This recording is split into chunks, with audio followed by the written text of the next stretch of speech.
The announcer calls my name, Ha Doyun, like it's just another line on a very long list, and 30 seconds later, the moment my core answers the ceremony light, 3,000 people go dead silent.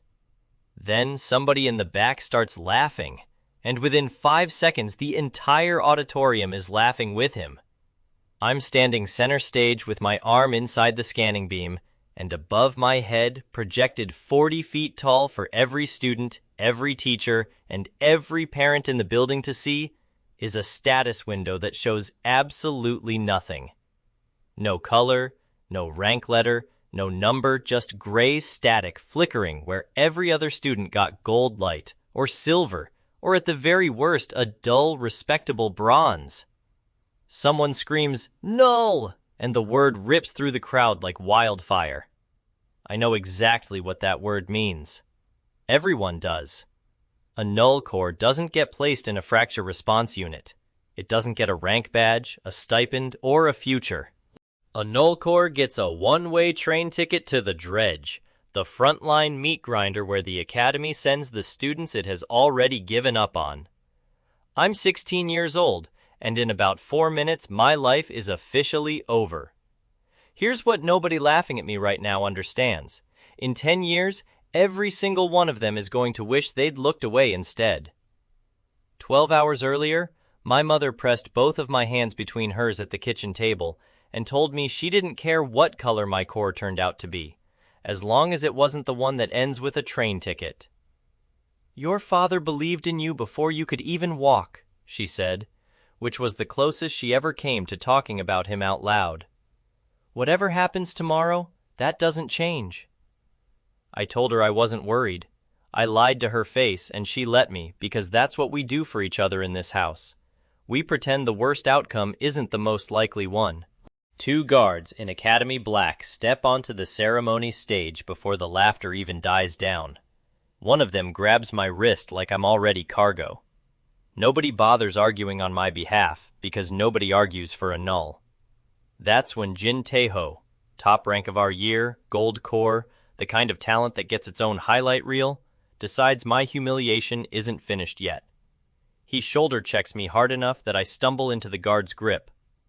"Try not to die in your first week, Null," he says, loud enough for the front 3 rows to hear. The crowd loves it. I don't say anything back. There's nothing to say back, but right when his shoulder slams into mine, something happens that nobody else in that auditorium sees. A small window flickers in the corner of my vision. Mine, and only mine. 4 words. Then it's gone, so fast I could almost convince myself I imagined it. I have no idea what it means. I don't even know my core is capable of showing me anything at all. It's null. It's not supposed to talk. That should have been the strangest thing to happen to me all day. It wasn't even close. 6 years ago, a rift tore open over the Eastern District, and something called a husk crawled out of it. A creature built from wrongness, no other way to describe it. And by the time the response teams sealed the breach, 400 people were dead, and the world understood that reality itself had cracks in it now. They call the rifts fractures. They call the things that come out of them husks. And they call the ability that lets a person actually fight back a core. An organ that awakens in every teenager at 16, glowing whatever color marks their rank, from iron at the bottom to radiant at the very top. The kind of power that maybe one student in 10,000 ever touches. Radiant cores get their names on national broadcasts. Iron cores get quiet lives on quiet street patrols. NULL cores get the dredge. Every district runs its own fracture core to answer breaches, and every core recruits straight out of academy graduating classes, which is exactly why a ceremony like this one decides more than just a color. It decides which side of the fight a person spends the rest of their life standing on. My father used to work on cores, not fighting with them, building them, studying them, pushing at the edges of what a core could theoretically do. 10 years ago, he was running an experiment the Academy had explicitly banned, something he called the vessel. And then one night, he simply didn't come home. No body, no explanation, just my mother, crying in a kitchen that got quieter every year after that. She works double shifts at a supply depot now to keep us fed. I walked into that ceremony today carrying her whole future on my back. I walked out of it carrying nothing but a word: null. The walk to the transport yard takes 11 minutes, and every one of them is an education in exactly how fast people can decide you don't matter anymore. Students who sat next to me in class for 3 years don't meet my eyes. A boy who copied my homework twice last semester crosses the hallway to avoid walking near me. A teacher who used to praise my essays signs my dredge transfer form without looking up once. A security officer at the checkpoint doesn't even bother reading my name off the form, just waves the guards through like this happens every week because for the academy, it does. Ara is the only person who looks at me the whole way there. I don't know her well. Seal Ara, quiet, always alone, the kind of girl teachers whisper about instead of talking to. Her core came back unstable during testing last year, some kind of feedback flare that put 2 examiners in the infirmary, and ever since then people have kept their distance like she's contagious. She doesn't laugh with the crowd. She just watches me get marched past her with an expression I can't quite read. "They're wrong about you," she says. Quiet, almost too quiet to hear. I don't have time to ask her what she means, because that's the exact second the sky over the west gate turns the color of a bruise, and the alarm klaxons start screaming. A fracture is opening, right here, right now, at the academy. Nobody plans for a breach this close to a graduation ceremony. Security barely has time to get half the crowd behind the barrier line before the air over the gate splits open like a wound, and something the size of a delivery truck drags itself out of the tear. All wrong angles and too many joints, its outline flickering the way bad reception flickers. The guard holding my wrist lets go to draw his weapon. Taeho is already moving, gold light wrapping his arms, because of course he is. Gold cores get first response priority, get the glory, get the highlight reel. He hits the husk with a strike that would have ended most fights on the spot. It barely staggers. Its head swings toward him instead, and for 1 full second, the invincible top student of our year looks genuinely afraid. Ara is standing closer to the breach than anyone. Too close. She hasn't moved, and I understand a second too late that it's because she can't. Her legs have locked up, her unstable core sparking uselessly around her hands, doing nothing. I don't decide to run toward her. My body just does it. The husk's tail comes around in a blur, and I get my arm up on pure instinct, which does exactly nothing against something built out of wrongness. It should end there. It doesn't, because Taeho throws himself back into the fight at the last possible second and takes the hit meant for both of us, his gold light shattering against the impact like glass. He goes down hard. I go down with him, my shoulders screaming, my vision white at the edges. And then the window opens again, bigger this time, glowing right in front of my eyes where I'm lying in the dirt. Something changes inside my chest. I can't describe it any better than that. A pressure, a heat, a sense of a door swinging open that has been welded shut my entire life. I get to my feet, and I am not the same person who fell. The husk turns toward me like it's noticed the shift too. I don't have a rank, I don't have a color, I don't have training. What I have apparently is whatever Taeho just lost. I move faster than I have ever moved in my life, faster than I have any right to, and I put every ounce of that stolen momentum into a single strike at the seam where its head flickers weakest. It shrieks, an actual sound, wrong and layered like 3 throats speaking at once, and then it folds backward into the still open fracture, and the tear seals itself shut behind it like a mouth closing. Silence. Real silence this time, not the ugly kind from the ceremony stage. 3,000 people just watched the NULL Core drop a husk that a gold-ranked student couldn't put down. Nobody laughs now. I should be thrilled. Instead, all I feel is cold, because I understand, even before anyone says a word out loud, that whatever just happened to me came directly out of Taeho, and I have absolutely no idea how or why or what it means that I can apparently do it again. Instructor Han reaches me before the medics do. She's the closest thing our year has to a legend. Silver ranked once, before an injury ended her fighting days and turned her into a teacher instead. And she's staring at me with an expression I've never seen a teacher wear before. Not pride, not shock, recognition. Say nothing about what just happened, she says under her breath, gripping my good shoulder hard enough to bruise. Not one word, not to anyone. Do you understand me? I don't understand anything. But I nod anyway, because the look on her face tells me that not understanding might be the only thing keeping me alive right now. By the time I get back to the dormitory, the story has already grown 3 sizes in the retelling. Someone swears I punched straight through the husk's skull. Someone else insists I've been hiding a radiant core all along, faking Null for some kind of prank. Nobody has the real answer, including me, and I spend the night lying awake listening to my own heartbeat instead of sleeping. The dredge transfer gets quietly canceled within the hour. Apparently even the academy can't ship off the student who just soloed a breach containment on camera, but the cancellation comes with a new problem I didn't have this morning.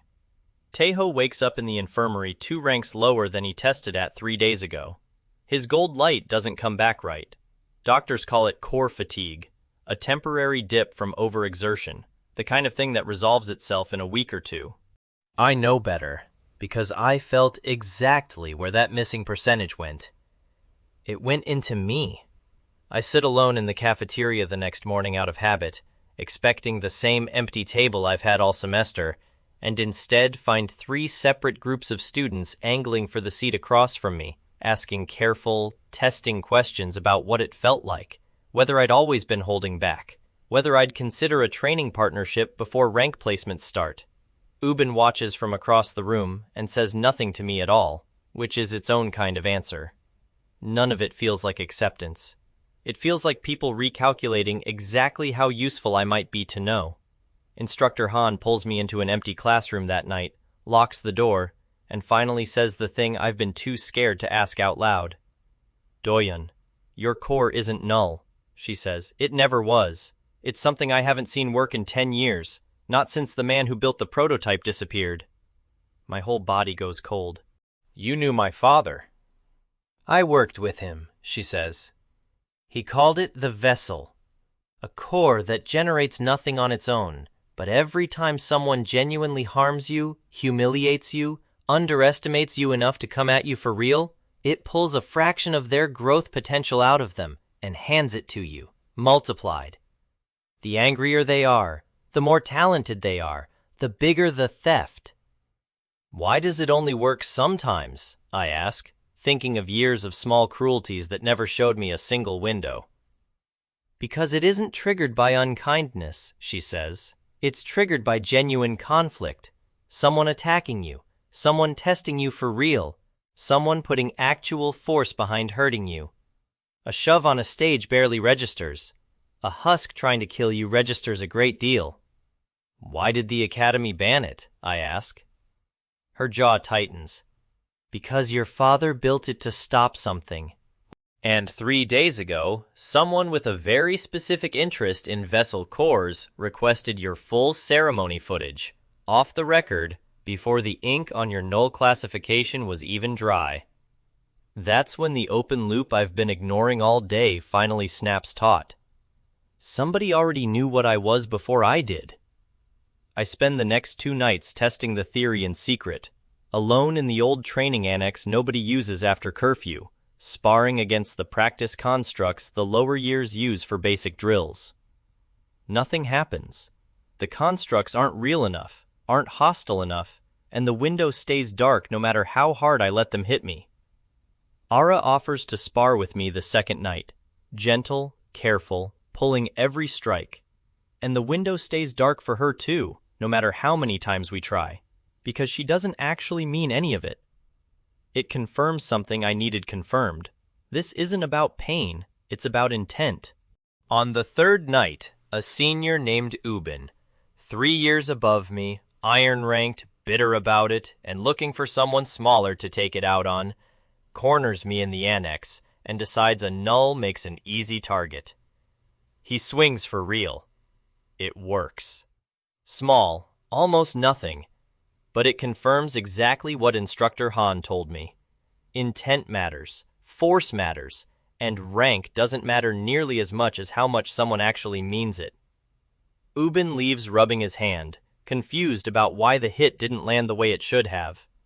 He tells everyone the next morning that I dodged like a cheat, that something's wrong with how I move, and for a few days I get stared at in hallways for a whole new reason. It's uncomfortable. It's also useful. Every rumor about me being dangerous is one less person who tries to test that theory themselves. Instructor Han starts meeting me before dawn after that, teaching me just enough real stance and footwork that I stop relying entirely on stolen momentum to survive a fight. Power without control gets you killed the first time it runs out, she tells me, correcting my grip for the 4th time in one session. It isn't much. It's more than I had a week ago. Ubin's friends decide his story needs proving, and over the next several days I get tested twice more in empty hallways by people looking for an easy win against the null who supposedly cheats. Both times the window flares before their fists even fully land. Both times they walk away confused instead of satisfied, and every small percentage that crosses over sharpens something in me that used to be dull. Faster reflexes, steadier hands, a calm under pressure that has nothing to do with the boy who used to flinch at raised voices. By the end of the week, nobody in our year corners me alone anymore.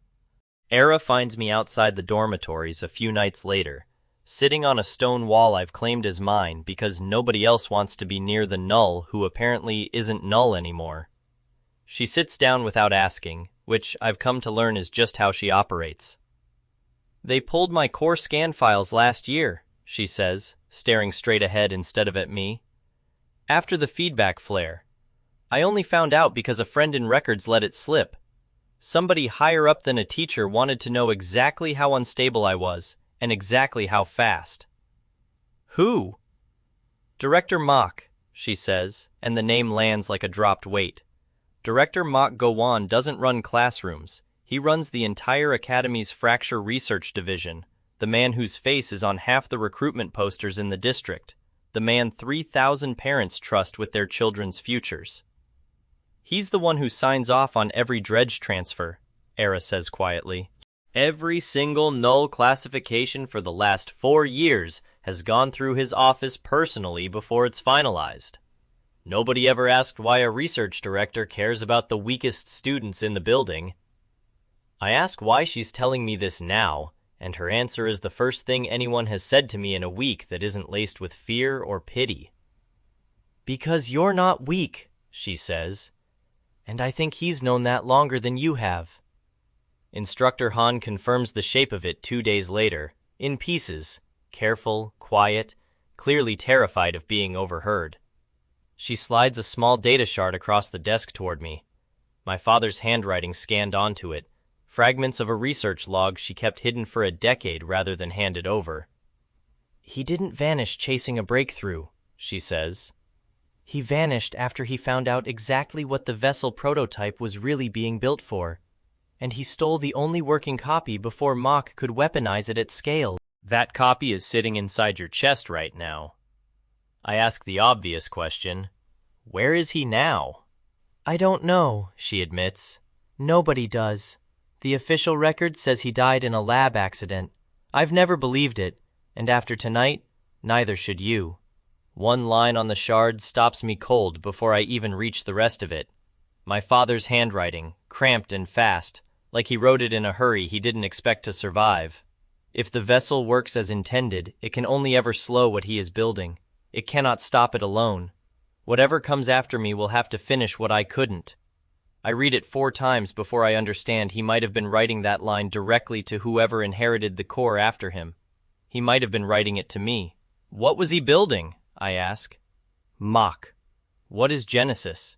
Instructor Han's expression closes off completely, the way a door closes when someone's standing on the other side of it who shouldn't hear what's next.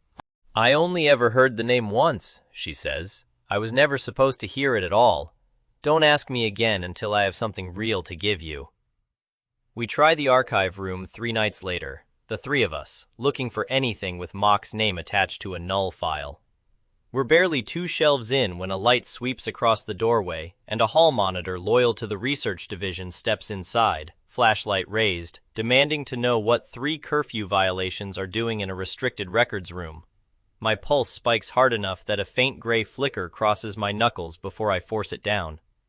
Ara answers before I can, voice perfectly steady, spinning a half-true story about a missed assignment and a locked classroom, and somehow it's enough to get us clear of real trouble.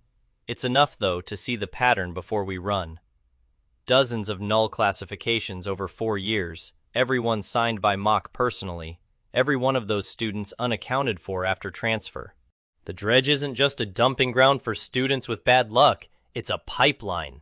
A place where nulls disappear from public record and nobody ever asks a second question. 2 days after the archive room, a man wearing an unfamiliar staff badge finds Ara alone outside the West Hall and tells her, very politely, that Director Mock's office would like to run a routine stability check on her core sometime this week. She tells him no. He reaches for her wrist anyway, ready to escort her regardless of the answer, and that is the exact second I turn the corner. I don't think. I close the distance and get a hand on his arm before he can close his on hers, and the second his grip tightens against mine instead, the window flares, really but unmistakable. His eyes widen like he recognizes the flicker of gray light for exactly what it is. "You'll want to let go," I tell him, and for the first time in my life, the calm in my own voice actually scares me a little. He lets go. He backs away with his hands raised, but not before delivering a warning dressed up as courtesy. "The director doesn't usually ask a second time," he says, and disappears down the corridor before either of us can respond. A week later, a second breach tears open during a routine morning drill, smaller than the ceremony incident, but no less real. And this time, Ara and I are standing on the response line together, instead of watching from the sidelines. The husk goes straight for the weakest-looking target in the group, which used to mean me and now, apparently, means her. She doesn't freeze this time. Something in her core finally catches, unstable light sparking violently around her hands the second the creature closes in. Not controlled, not clean, but real. And it's enough to knock the thing sideways long enough for me to close the gap and finish what her flare started. Instructor Han pulls both of us aside the second the drill officially ends, checking Ara's hands for burns, checking mine for the nosebleed she's clearly expecting by now. "That's the first time your core has responded to anything on command," she tells Ara, careful and quiet, like she's trying not to spook something fragile. Ara just stares at her own palms like they belong to a stranger. We stand over the collapsing fracture afterward, both breathing hard, and for the first time since I've known her, Ara actually smiles. It doesn't last. Across the courtyard, half hidden behind a support column, a man in an unfamiliar badge is holding up a small recording device, angled directly at us, and he doesn't lower it even after he realizes I've seen him.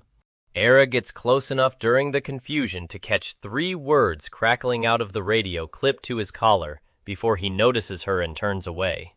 Something about a harvest quota. Something about a deadline counted in weeks, not months. Neither of us knows what it means yet. Both of us know it isn't good. Instructor Han's face goes pale when I describe all of it to her later. "They're not investigating anymore," she says. "They're building a file." A few days later, while Taeho is still confined to the infirmary for observation, I visit him, telling myself it's just to check on the damage I caused. Taeho is sitting up in bed, staring at his own hands like they belong to someone else now. He doesn't yell when he sees me. He just asks, quietly, whether it's permanent, and I don't have an honest answer that won't make things worse, so I give him the closest thing to the truth I can afford. "I don't know," I tell him. "I didn't ask for this either." He doesn't believe me, but he doesn't throw me out of the room, and somehow that feels like the more honest response of the two. Taeho isn't done with me, though, and his part of this story is getting worse in its own way. Word travels fast in a school this size, and by the end of the week, Half the year has decided the breach was a fluke, an adrenaline spike, anything except what it actually was. Because the alternative means admitting the Null beat their golden boy without trying. I pass him in the courtyard one afternoon and watch 3 of his old friends walk straight past him without a word. The same 3 who used to fight for a seat next to him at lunch. The same students who used to cheer his name now whisper when he walks past, keeping careful track of exactly how far his rank has slipped. He finds me first before I ever find him, gripping my collar outside the training hall with a strength that isn't what it used to be. "What did you do to me?" he says, and there's real fear under the anger. The first honest thing I've ever heard from him. I don't answer. There's no answer that doesn't sound insane, and some cold part of me is already calculating exactly how much a demand like this, backed by real force, might be worth. He shoves me once, hard, chasing an explanation I won't give him, and corners me into agreeing to something I should have refused outright. A public rematch, broadcast to the entire Academy feed, his reputation on the line and mine along with it, 3 days from now. Instructor Han is furious when I tell her. "Every eye in this district will be on that arena," she says, "including his." She doesn't need to say Mock's name for me to understand exactly who she means.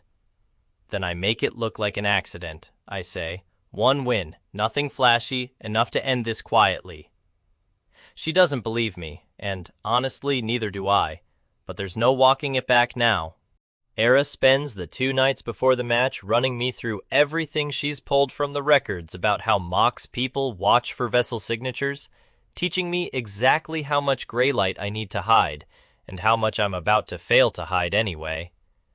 The arena is packed 3 days later, every seat filled, the match streamed to every screen in the academy. Taeho steps out first to cheers that shake the walls, gold light blazing back to something close to its old strength out of pure desperation. I step out to silence, then a scattering of nervous applause from people who genuinely don't know which version of me they're about to watch. He comes at me hard from the opening bell, every strike sharpened by 3 days of humiliated pride. Each hit that lands, each hit I block at real cost, sends another flicker across my vision. Good numbers climb faster than they ever have, because he is throwing everything he has at me, and meaning every ounce of it. "Fight back," he snarls, landing a strike I barely deflect. "Stop hiding behind whatever this is." "I'm not hiding," I say, and for once it's true. Somewhere in the stands, I hear the same boy who once refused to walk near me in a hallway, now shouting Taeho's name like his life depends on it. And for half a second, the old version of me almost flinches at the noise. The new version doesn't. For the first 2 minutes, it looks like a massacre. And it is. Just not the direction the crowd expects. Around the 90-second mark, something shifts. I move a half step ahead of where he's aiming, instead of a half step behind. I catch a strike I should never have been fast enough to catch. My nose starts bleeding somewhere in the exchange.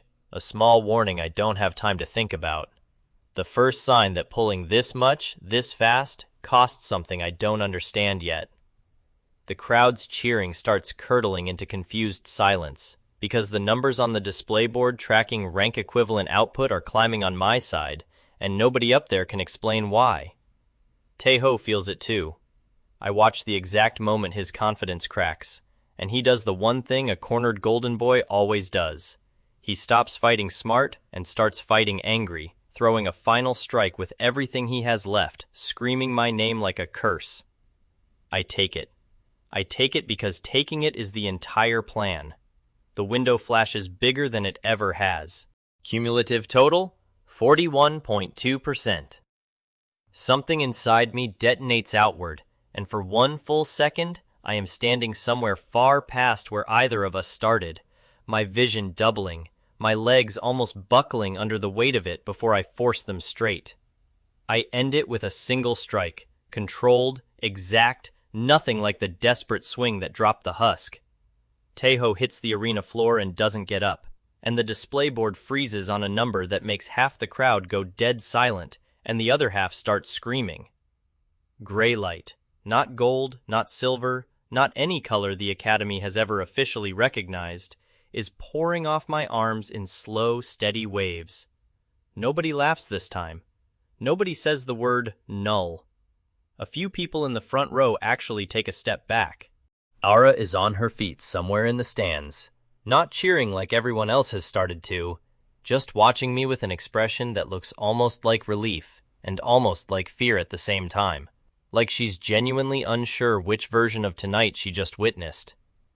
That's when the crowd noise dies for a completely different reason, and every head in the arena turns toward the private box above the entrance, where a man I've only ever seen on recruitment posters is standing, watching me with an expression of perfect, patient calm. Director Mok Go-won doesn't look surprised. He looks like a man who just found something he's been searching for a very long time, and I understand, with a cold drop in my stomach, that being seen was never the plan. His plan just changed the moment I proved I couldn't be discarded quietly anymore. He doesn't say a single word to the crowd. He looks at me, and only me, and inclines his head the way you'd greet an old debt finally coming due. Instructor Han is already moving through the crowd toward me, but two of Mok's staff reach me first, offering congratulations with badges I don't recognize pinned to their collars, asking polite questions about how I'm feeling, whether I'd like a private evaluation with the director himself sometime this week. I say something non-committal and get past them the second I can, my heart hammering harder than it did against Taeho. Han catches my arm at the exit, gripping it so hard it hurts, her voice dropped to barely a whisper. That was never supposed to happen in public, not like this, not with him watching. What does he want? I ask, even though some part of me already knows the answer isn't going to let me sleep tonight. He wants what your father stole from him, she says, and now that he's seen it work, he isn't going to wait for the Academy to hand it over quietly. Then I'll give it to him myself, I say, half joking, mostly not. She doesn't laugh. You don't understand what you're carrying.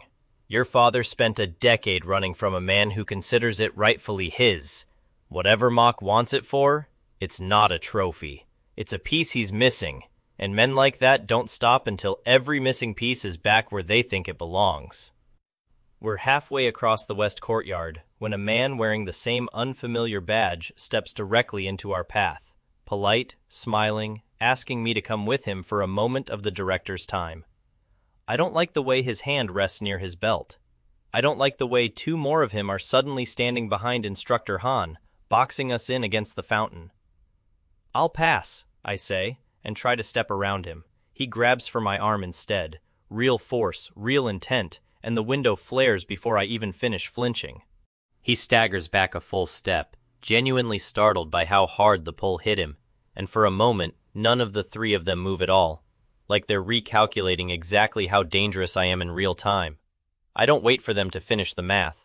I shove past the closest one hard enough that he stumbles backward into the fountain, and Instructor Han is already pulling me by the sleeve, shouting at me to move, and this time, I don't argue.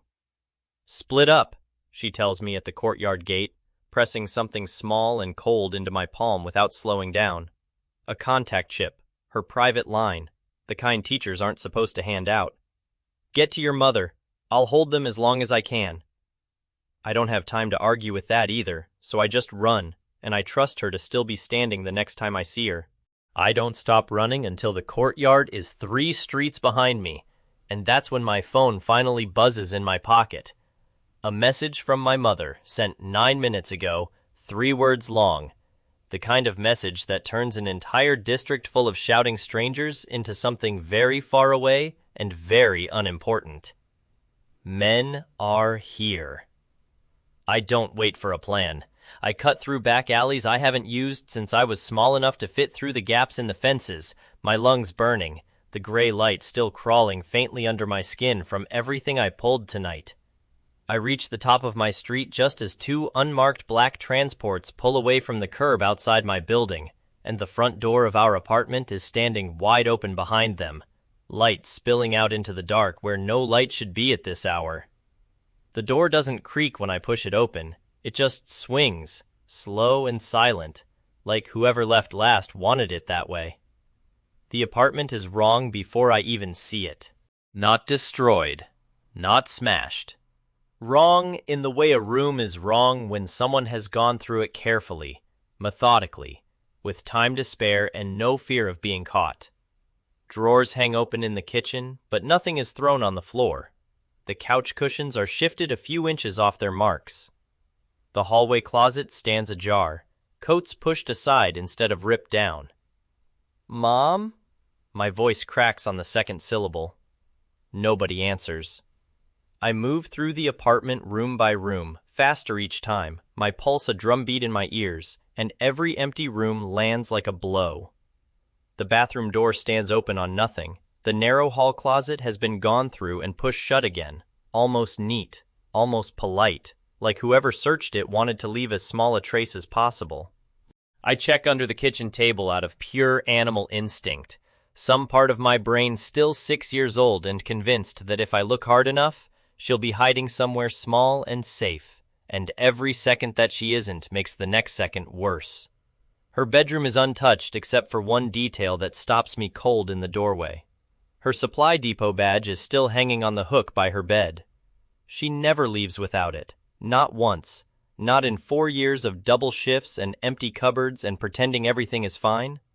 Beside it, the small framed photo of my father that sat on her nightstand since before I can remember has been moved half an inch to the left, just enough for me to notice. Just enough for me to understand that someone picked it up, looked at it, and set it back down like it mattered to them for reasons that had nothing to do with sentiment. She didn't leave on her own. Whatever happened here, she didn't choose it. There's a chair on its side in the kitchen. A cup shattered against the baseboard, the only real violence in the whole apartment, like one small moment of resistance got crushed fast and quiet before it could turn into anything louder.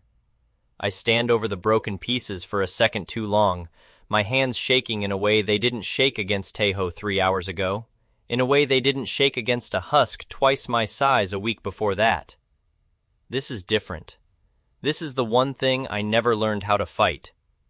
I hear the floorboard behind me before I hear the voice, and I spin fast enough that gray light flickers involuntarily across my knuckles, useless and unwanted, because there's no real threat standing in my open doorway. Just Mrs. O from 3 doors down, in a robe, arms wrapped around herself, looking at me like she's been waiting for someone to come home and dreading it at the same time. "They took her, Doyuna," she says before I can ask. "About 2 hours ago, maybe less." "Who?" It isn't a question. It comes out flat and cold, a voice I don't recognize as mine. Men in the gray uniforms. Academy staff, I thought at first, because they had the seal. She swallows hard, arms tightening around herself like the memory is cold even now. 4 of them, maybe 5. They didn't knock the way security does. They knocked the way people knock when they already know you're going to open the door. Did she fight them? She asked questions, that's all she got to do. Mrs. O's eyes dropped to the broken cup still lying in pieces just inside my door, and something in her face tells me she heard exactly how that cup ended up there, even from 3 doors down. They were polite, that's what scared me the most. Polite like they'd done it 100 times before. What did they say? That it was for her protection. Mrs. O's hands twist the edge of her robe. That there'd been an incident tied to you tonight, and given your father's history, they needed to move her somewhere safe until things settled. She didn't want to go. She asked to wait for you. They told her there wasn't time. Protection. The word sits in my chest like a stone, because I already know exactly whose idea of protection this is, and I know it has nothing to do with keeping her safe. Did you see where they took her? A transport, black, unmarked except for a small seal on the door I didn't recognize. She hesitates, and something in her face tells me there's more. Something she's been sitting on since the moment it happened. There were others in that transport already, Doyuna. Before they even got to your mother, I saw them through the gap in the curtain, young. Some of them looked like academy age. Others, already inside, before they ever came for her. One line from my father's research log surfaces in my head before I can stop it. Whatever comes after me will have to finish what I couldn't. I always read that as a warning about mock. about the vessel, about some fight still waiting years down the road. I never once considered that it might already be happening to people my own age, quietly, on a schedule, while the rest of the district kept handing out gold and silver light on graduation stages, like nothing underneath it had ever gone wrong. I don't have a plan yet. I have a name burning a hole through the calm I've been faking since the arena, and it isn't a coincidence that the name and the word protection ended up in the same sentence tonight of all nights. I thank Mrs. O, more out of habit than anything, and she catches my wrist before I can turn away, her grip surprisingly strong for someone who looked half asleep 30 seconds ago. "Whatever you're about to do," she says quietly, "be careful who's watching you do it." I don't answer that. I don't have an answer that isn't a lie.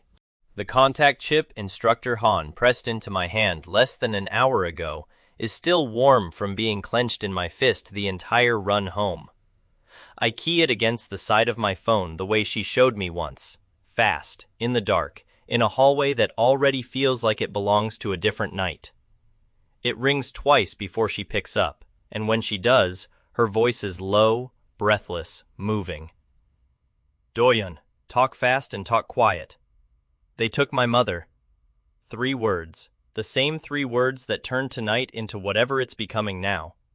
"Han, they took her under mock seal and called it protection." A pause on the line, sharp enough that I can hear exactly how much she wasn't expecting that, even after everything. "How long ago?" 2 hours, maybe less." "Then she's still in the system somewhere close," Han says, and I can hear her moving. A door, footsteps, the particular hush of someone talking low enough not to be overheard. Mock doesn't ship people far on the first move. He holds them close until he's sure nobody's watching. And right now, half the district just watched you drop his golden student in an arena. He is not going to relax his grip on anything tonight, which means he hasn't had time to relocate her far. Then tell me where to start.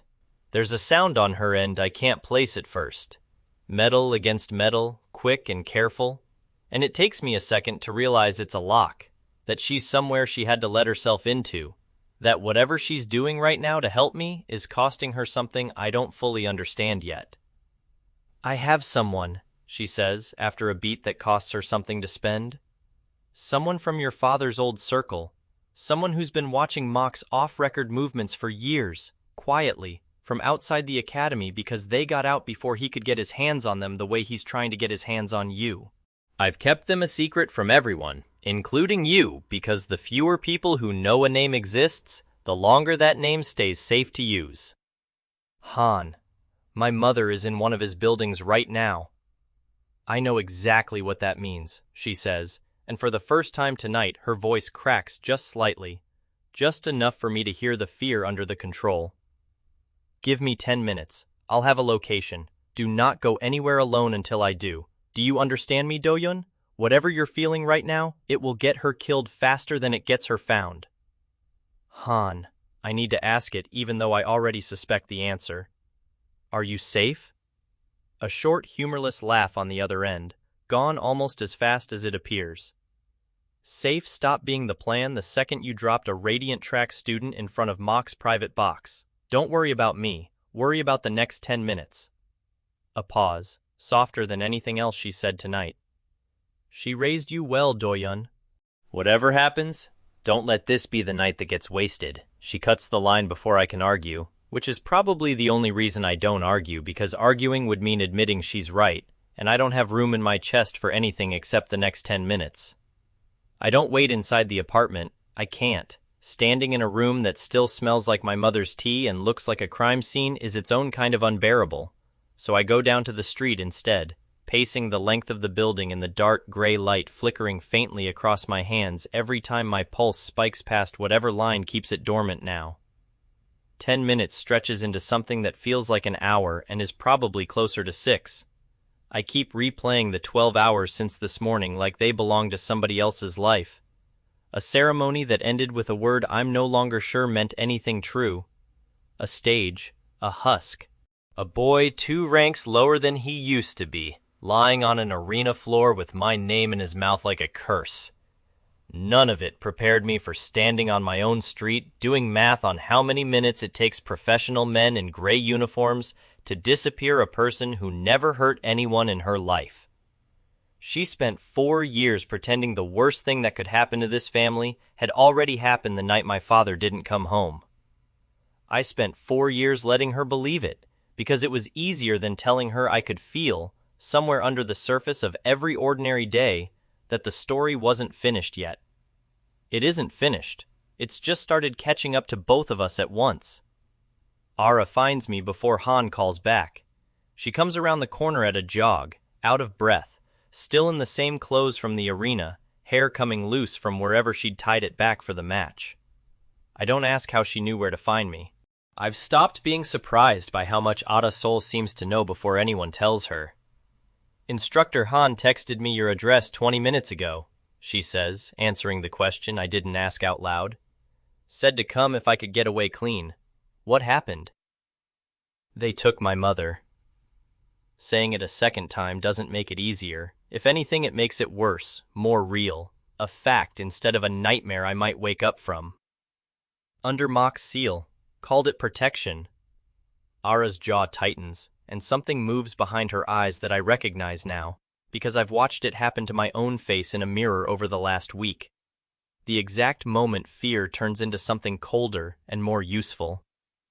I pulled something from the archive room 3 nights ago that I didn't mention, she says. A maintenance log, requisitions for a decommissioned building on the east edge of the grounds. The old research annex nobody's used since before we were students here. Power draw that doesn't match an empty building? Security clearance changes that only Mock's office could authorize? She pulls her phone out, thumb already moving. I didn't think anything of it until tonight. Why didn't you say something sooner? Because it was one strange line in 100 boring ones, and I didn't have a reason yet to think it mattered. She doesn't apologize for it, and I don't ask her to. I have a reason now. My phone buzzes in my pocket at almost the exact same second. Han's voice, no greeting, straight to the point. Like every second we spend on pleasantries is a second stolen from somewhere it matters more. The East Annex, she says. Off the grounds map, technically decommissioned, technically empty. My contact says it's been active for months. That's where they're holding people they don't want found. Era already found it, I say, independently. We're already looking at the same building. A pause, and then something that isn't quite relief in Han's voice, because there's nothing about tonight that leaves room for relief. Then you two are the closest thing to a plan I have right now. Listen to me carefully. Whatever's guarding that building isn't going to be ordinary academy staff. My contact wouldn't say more than that over an open line, which means it's bad enough that even they were scared to name it clearly. Do not walk in there thinking you're the strongest thing behind those doors. Do you understand? I understand, I say, and I don't fully believe myself even as I say it. I'll try to buy you time from this end, she says, watching the exits, keeping eyes off you as long as I can. But Doyun, if it goes wrong in there, you get out. You do not trade yourself for anyone, not even her. She would never forgive either of us if you did. The line goes dead before I can promise her anything I might not be able to keep. Ara is already moving by the time I turn around, cutting through the alley behind the building instead of the street, and I fall into step beside her without needing to be told the plan, because right now there isn't one beyond get there and get her out. The walk to the East Annex takes 11 minutes, and it's the second time tonight I've counted exactly how long a walk takes while everything around me falls apart, and I hate how quickly that's become a habit. The grounds are quiet in a way that feels staged rather than peaceful. Streetlights spaced too evenly, security drones on their usual loop overhead, nothing that would tell an outside observer anything is wrong. Ara leads us off the main path fast, ducking behind the old greenhouse, along the tree line that borders the eastern fence, and I understand without her explaining that she's mapped this route before, maybe more than once, maybe for reasons that have nothing to do with tonight. A drone sweeps low over the greenhouse roof halfway through the walk. its scanning light sliding across the grass in a slow, even arc, and Ara yanks me down behind a stack of empty planting crates a full second before it would have caught either of us standing in the open. We waited out in silence, shoulder to shoulder, her breath held so carefully I can barely hear it, until the light finishes its pass and drifts on toward the North Quad, like nothing in the world is wrong tonight. "They upgraded the patrol routes 2 weeks ago," she whispers once it's safely gone. "I noticed and didn't think much of it. I think I understand why now." 2 weeks! Before the ceremony, before any of this had a reason to matter yet. At least, not one anybody official would admit to. Somebody started tightening the net long before I ever stood on that stage. And the thought sits cold and heavy in my chest the rest of the way to the fence line. We go still at the same moment, half hidden behind a row of dead hedges, when the annex finally comes into view. It shouldn't look like anything. A squat, windowless building, gray concrete gone dark with age. The kind of structure you'd walk past 100 times without a second glance. But there's a transport parked at the side entrance that wasn't there on any grounds map either of us has seen. And there are 2 figures posted at the door who are standing far too still, far too alert, for anyone guarding an empty building. "Those aren't campus security uniforms," Ara whispers. She's right. The gray is a shade darker than academy black, and there's a faint metallic sheen along the collar that catches the low light in a way ordinary fabric doesn't. They don't shift their weight. They don't check their phones or make small talk the way bored guards do at 2 in the morning. They just stand, perfectly still, watching the tree line like they already expect something to come out of it. "Response teams don't post like that outside an empty building," I whisper. "Whoever they are, they're not here to protect it. They're here to protect what's inside it."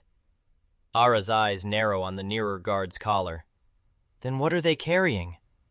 "Cores," I whisper back, because I can feel it now that I'm close enough. A low hum under my skin that has nothing to do with my own pulse. Something external. Something pressing in at the edges of my senses like static behind my ears. Modified ones. I don't know how, but I can feel them. We wait until the drone suite passes overhead and find a gap along the fence line where the concrete has cracked enough to slip through. And for a moment it feels like it might actually be that easy. In, past the guards, find her, out before anyone notices. It stops being that easy the second my shoulder brushes a loose panel of sheet metal stacked against the wall, and the clatter that follows is nowhere near quiet enough. One of the guards turns before the sound even finishes echoing. "Movement, east perimeter," he says, flat, calm, into a collar mic, already walking toward us instead of raising an alarm, which is somehow worse because it means he isn't scared of 2 students in the dark. It means he expects to win. I don't wait for him to close the distance on his own terms. I move first, the way Han's been teaching me for a week. And when he swings for me, real force, real intent, I brace for the window to open the way it's opened every single time since the ceremony. Nothing happens. No flicker, no number, no gray light. Just his fist connecting with my forearm hard enough to send pain shooting up to my shoulder. And underneath the pain, that low hum I felt from a distance spikes into something sharp and deliberate, radiating off the device clipped to his collar. And I understand in the space of a single heartbeat exactly what I'm looking at. They built something to stop this. Someone knew the vessel might come back, and they built a countermeasure years before I ever stepped onto that stage. Which means, whatever my father ran from a decade ago, Mock never stopped preparing for the day it walked back into his building. "No transfer signature," the guard says into his collar mic, and there's something almost satisfied in his voice, like a theory he'd been told to expect just confirmed itself. Confirmed. Suppression field is holding. For 1 full second I forget how to fight at all. Every instinct I've built over the last week has a second half attached to it, a quiet certainty that whatever gets thrown at me eventually becomes mine to use back, and for the first time since the ceremony, that certainty just isn't there. It's like reaching for a limb that stopped answering. My whole body still remembers the shape of a fight where losing wasn't really losing. This isn't that fight. Every fight I've won in the last week, I won because some part of me always knew there was a second weapon in my corner, even when I couldn't see it coming. Right now there's nothing. Just me, whatever Han managed to drill into my hands and feet in a handful of pre-dawn sessions, and a man who fights like it's the only thing he's ever known how to do. He comes in fast, and I barely get my guard up in time, the impact jarring straight through my bones instead of feeding anything back to me the way it should. Ara's beside me a half-second later, her hands sparking unstable light the second guard breaks toward her, and for one terrifying moment I think the suppression field is going to swallow her flare too. But it doesn't flicker, doesn't die, keeps building even as he closes the distance, because whatever that device does, it isn't built for her core, it's built for mine. "Aim for the collar," Ara shouts, already moving, already understanding what I only just figured out. The device! It's the device, not you! I duck under a strike that would have put me on the ground and drive my elbow up hard into the guard's collar, right where the metallic sheen catches the light, and the low hum in my skull cuts out mid-note, like a radio losing signal. The window doesn't open, not yet, but the pressure crushing down on my senses lifts, just enough for me to breathe.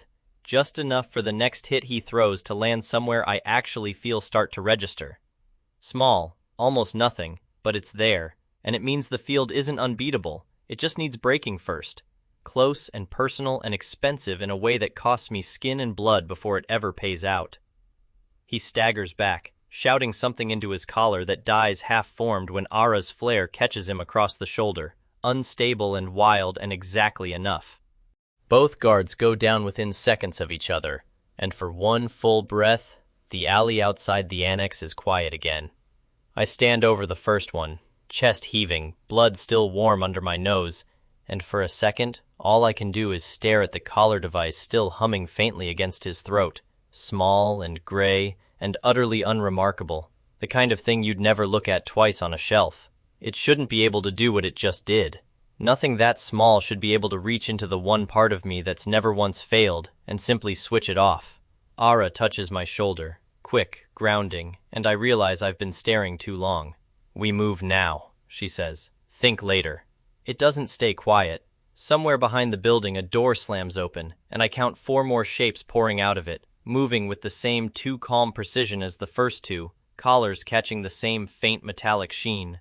"They called it in," Ada says, breathless, already backing toward the cracked fence panel like she's calculating an exit route out of pure instinct. "We don't have long. We're not leaving without her." "I didn't say leave." Her hands are still sparking, dimmer now, the flare costing her something visible in the tightness around her eyes. "I said we don't have long. There's a difference." The next few minutes blur into exactly the kind of fight Han warned me I wasn't ready for. 4 against 2, suppression fields humming at the edge of every exchange, every strike I land costing more than it should because I can't lean on the thing that's carried me through every fight since the ceremony. One of them gets a hand on Ada's arm and wrenches her sideways, and the sound she makes, sharp and startled and furious, does something to the inside of my chest that no amount of missing gray light can slow down. I close the distance before I've fully decided to, driving my shoulder into his ribs with every ounce of momentum Han spent a week teaching me to actually control, and he goes down hard enough that he doesn't get back up clean. 2 more come at me together, and this time there's no lucky opening, no window flickering to save me at the last second. I take a hit across the ribs that drops me to one knee, and for a second, the whole alley tilts sideways, my vision doubling the way it did after the arena, blood warm and sudden under my nose. Somewhere very far away, a version of me that's only ever fought with a second weapon in his corner is screaming that this isn't supposed to happen, that this was never supposed to be a fight I could actually lose. The rest of me just gets back up, because there isn't another option standing in that alley tonight. Then Ara's flare catches 2 of them at once, an unstable pulse of light that isn't graceful, isn't controlled, isn't anything close to what a real core is supposed to look like, and is somehow exactly enough, throwing both guards back hard enough into the annex wall that neither one gets up clean. I get the third one's collar under my palm before he can pull his weapon fully clear, driving him back into the metal siding with everything Han spent a week teaching me. And the hum dies again. And this time, the window opens wide enough to matter. It isn't clean. It isn't controlled. It's desperate and ugly and exactly enough to put him down for good. And by the time the fourth guard realizes he's the only one left standing, Ara's already closing the distance, and he makes the smart choice and runs. We don't chase him. We don't have time to. Whatever he's running to report, we've already bought ourselves a window, measured in minutes, not hours, and every second we spend standing over 4 downed guards in an alley is a second that window keeps closing. Ara crouches beside the one nearest her and pulls the collar device free with 2 careful fingers, turning it over once before slipping it into her pocket. If they're standard issue, there might be more inside, she says. Better we understand what we're walking into than find out the hard way twice in one night. The side door hangs open where the guards came pouring out of it, and beyond it, the annex isn't empty the way every grounds map insists it is. Fluorescent light bleeds down a narrow concrete stairwell leading below ground level, humming faintly, the same low frequency I felt from the collar devices, but bigger now, everywhere, soaked into the walls like the whole building is built around suppressing exactly what I am. Ara grabs my arm before I can start down the stairs, her grip tight, urgent. If it's this heavy up here, it's going to be worse down there. You need to know that before we go any further. I know. Doyun! She waits until I actually look at her instead of past her toward the stairwell. I mean it. If your core doesn't work down there, you're just a person in a fight you already got hurt in tonight. So we go in smart or we don't go in at all. She's right, and some cold, exhausted part of me hates that she's right, because smart takes time I don't feel like I have anymore. But I nod, and we go down together instead of me going down alone, which is probably the only reason either of us makes it to the bottom of that stairwell in one piece. The suppression hum gets worse with every step, pressing against my skull like the beginning of a headache that never quite arrives, and I count each stair without meaning to, the way you count things when your body is looking for anything solid to hold on to. 12 steps down, and the air changes. Colder, drier, filtered through vents that hum at the exact same pitch as the collar devices upstairs, like the entire lower level was built around that one frequency and everything else got fitted around it afterward. By the time we reach the bottom, the corridor stretching out ahead of us is lined with reinforced doors on both sides, small reinforced windows set into each one at eye level, and even from here, even before I understand what I'm looking at, something in my chest already knows this isn't a holding facility built for one night. The first door I reach has a narrow window fogged with condensation, and through it, in the low emergency lighting, I see a figure curled against the far wall of a cell barely big enough to lie down in, knees pulled to their chest, eyes open in the dark. Not my mother. A boy, maybe 15, in academy fatigues faded from wear, watching the door like he's learned exactly what it means every time someone new opens it. He doesn't flinch when he sees me. He doesn't call out either. He just watches, careful and quiet, the way you watch something you've stopped believing is good news. How long have you been down here? I ask, low, through the gap at the base of the door, and it takes him a long moment to answer, like the question itself is unfamiliar. Since my classification, he says finally. 2nd year. That's not weeks, that's not months. 2 full years, in a room the size of a closet, in a building that officially doesn't exist. The next door, the next. Cell after cell, each one holding someone close to my age. Some older, some younger, all wearing the same faded academy gray, all looking at us with the exact same expression. Not hope yet, not quite, just a wary, exhausted kind of attention. Like they've had every reason beaten out of them to expect rescue and haven't fully unlearned the habit of hoping anyway. Ada's hand finds my sleeve, her voice barely above a whisper. Doyun, look at their status brackets. Stenciled onto each door, small and clinical, a rank classification and a date. And every single one, without exception, reads the same 4 letters. Null. My chest goes cold in a way that has nothing to do with the suppression field pressing down from somewhere deeper in the building. These aren't new arrivals. The dates on some of these doors go back years. 3, 4, longer. Students who were marched to a dredge transport exactly the way I almost was, and simply never appeared in any record again. They didn't vanish into the dredge. They vanished into this. I count the dates as we pass, without meaning to. The way you can't stop counting something once you've started. 4 years back on one door, 3 on the next, a cluster from this past spring, close enough together that I recognize the intake period, right around the time Ara said her scan files got pulled without explanation. Every year the Academy quietly ran a classification ceremony, exactly like the one that almost ended with me on a dredge transport, and every year, some fraction of the students who disappeared into that word never actually went where the paperwork said they went. I don't have time to sit with how much that changes because 3 doors down, past a cell holding a girl who can't be older than 13, I find the one door I've been running towards since the moment I saw our apartment standing open. My mother is sitting upright against the back wall, awake, unharmed as far as I can tell in the dim light, her head snapping toward the small window the second my shadow crosses it. Doyun!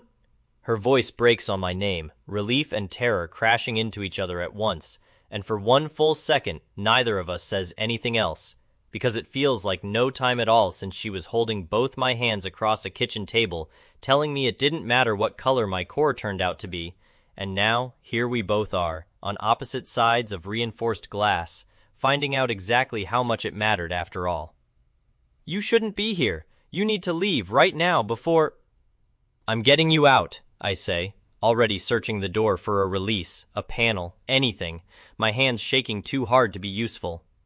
I'm not leaving without you, not tonight. Not ever again. You don't understand. She presses her palm flat against the reinforced glass, close enough that if it weren't for the door between us, I could touch her. And behind her, in the low emergency light, I finally see what the rest of the corridor already showed me in pieces. That her cell isn't the only one connected to this section. That the wall behind her opens into a wider holding bay where a dozen more faces are turning toward the sound of my voice. All of them wearing the same faded academy gray. All of them null. All of them supposed to be somewhere else entirely. All of them very much still here. They're not just holding me, she says, and the fear in her voice isn't for herself at all. They've been holding them for years. Behind her, one of the older boys pushes himself slowly to his feet, staring at me through the glass like he's trying to place a face he's only ever seen on a status board, and for one long, breathless second, nobody in that holding bay makes a sound at all. Then, somewhere above us, an alarm starts screaming through the concrete, and every light in the corridor snaps from dim emergency red to something far worse.